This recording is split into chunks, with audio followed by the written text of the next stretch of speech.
Hello history fans, today we are visiting Kildrummy Castle. The castle is located in Aberdeenshire, between the Cairngorms and the coast at Aberdeen. The site is directly off of the A97. There is a good sized car park, toilets and a small gift shop on the site. From there it's a short walk up the hill to the castle, where you're likely to pass some sheep and cows.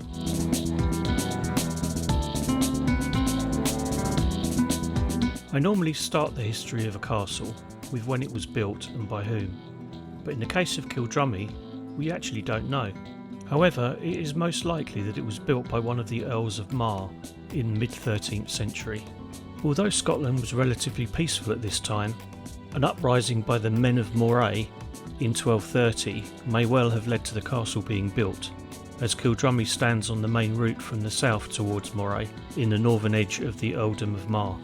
William, the Earl of Mar, was at the height of his powers in 1250 and served as Chamberlain of Scotland under Alexander III. It would fit that he started construction of the castle around this time.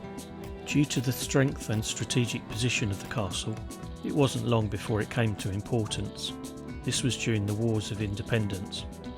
We're currently walking through the Barbican, which was a later 15th century addition.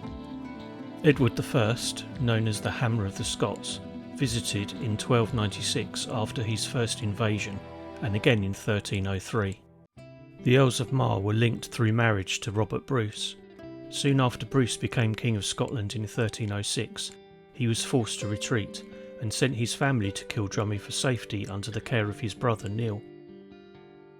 However, it wasn't long before the English besieged the castle. The castle was burnt by a treacherous blacksmith from the inside. The family were captured and Neil Bruce was hanged. Kildrummy was again under siege in 1335. The late King Bruce's sister Lady Christian held the castle against pro-English forces. After the lady's death, the castle passed back to the Earl of Mar, but after he proved disloyal to the new King of Scotland, the castle was again besieged and taken back in 1363. In the 15th century, the castle passed under the ownership of the Stuart dynasty, where it was expanded. This is the Snow Tower. It was architecturally very sophisticated for its time. Built in the 13th century as a private lodging for the Earl and Countess, it originally had 7 stories. The next tower is the Elfinstone Tower. The crude rubble walls give away that this was built later, in the 16th century. It had stone vaulted storage at ground level and residential rooms above. The castle and much of the Mar estates were passed to Lord Elfinstone by James IV. They held the castle until 1626 and remodelled much of the interior. We are now walking through the Great Hall. It was the large reception and banqueting space within the castle.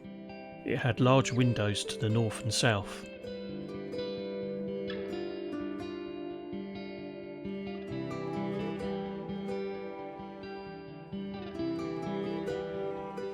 In the foreground here is the kitchens,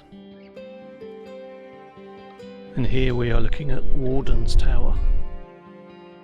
The tower forms the most complete part of the castle, thanks to restoration work in the early 20th century.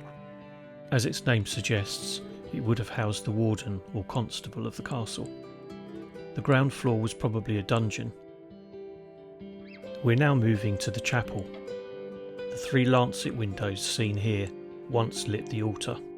It had a ground floor which held stores for the adjacent kitchen. The alignment of the chapel is different to the rest of the curtain wall, as it is aligned east to west. Here we can see the remains of the southeast tower. It's one of 2 towers projecting from the curtain walls. In the 1400s they were known as the Burgess and the Maldis towers, although it's not known which one was which. Here are the remains of the bakehouse, which contained 3 ovens. We're now looking out over the courtyard cobbling, which dates to late in the life of the castle.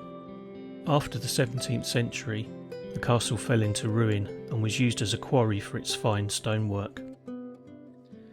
I hope you liked this little tour of Kildrummy Castle.